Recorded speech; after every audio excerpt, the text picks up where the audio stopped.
Hi, hello friends, welcome to AS Creations. In this video, we will discuss about responsible tourism. Responsible tourism அப்படின்றது என்னன்னா, it is a travel approach. இது என்ன பண்ணுது அப்படின்னா, minimizes negative impact on the environment, culture and local communities.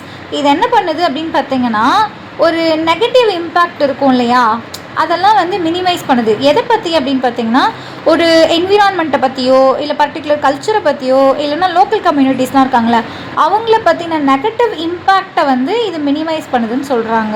Next வந்து இதோட principles என்ன அப்படின்னா, environmental sustainability, cultural sensitivity, economical benefits இருக்குது, சோஷியல் ரெஸ்பான்சிபிலிட்டி இருக்குது அண்ட் டிரான்ஸ்பரன்சி இருக்குதுன்னு சொல்கிறாங்க இந்த ரெஸ்பான்சிபிள் டூரிசமில்.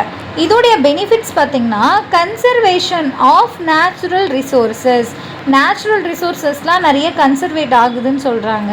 அடுத்து என்னென்னா, ப்ரெசர்வேஷன் ஆஃப் கல்ச்சுரல் ஹெரிட்டேஜ் அதையும் ப்ரெசர்வ் பண்ணுறாங்க. அடுத்து வந்து எக்கனாமிக்கல் க்ரோத் வந்து நல்லாவே இம்ப்ரூவ் ஆகுது. நெக்ஸ்ட் வந்து என்ஹான்ஸ்டு டூரிசம் அக்ரிமெண்ட்டு, எக்ஸ்பீரியன்ஸு இந்த மாதிரிலாம் நிறையா ஆகுதுன்னு சொல்கிறாங்க.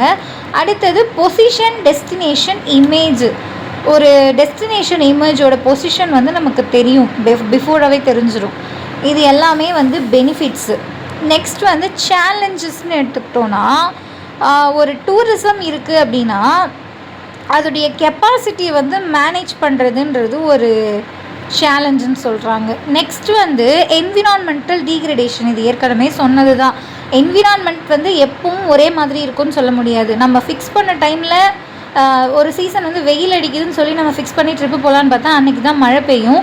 ஸோ அந்த மாதிரி என்விரான்மெண்டல் டீக்ரடேஷனோ இல்லை என்விரான்மெண்டல் சேஞ்சஸோ வந்து கண்டிப்பாக நமக்கு ஒரு ஃபேஸ் பண்ணுற ஒரு சேலஞ்சாக தான் இருக்கும். நெக்ஸ்ட் வந்து கல்ச்சுரல் எக்ஸ்ப்ளாய்டேஷன், கல்ச்சர் ரிலேட்டடான நிறைய விஷயங்கள் வந்து ஒரு சேலஞ்சாக இருக்கும் நம்ம ஃபேஸ் பண்ணுறதுக்கு. அடுத்து வந்து எக்கனாமிக் லீக்கேஜ் அண்ட் இன்ஈக்குவாலிட்டின்னு சொல்லியிருக்காங்க. இன்ஈக்குவாலிட்டி மீன்ஸ் அந்த ஒரு ஈக்குவாலிட்டி இருக்காது, கஸ்டமருக்குள்ளேயே வந்து ஒரு ஈக்குவாலிட்டி இருக்காது, அதனாலே வந்து நிறைய சேலஞ்ச் வந்து ஃபேஸ் பண்ணுற மாதிரி இருக்கும்.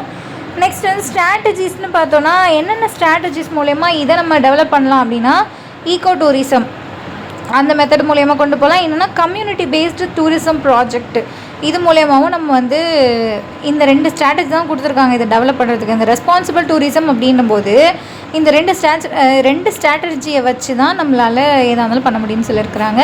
இதுதான் வந்து ரெஸ்பான்சிபிள் டூரிசம். தேங்க்ஸ் ஃபார் வாட்சிங்.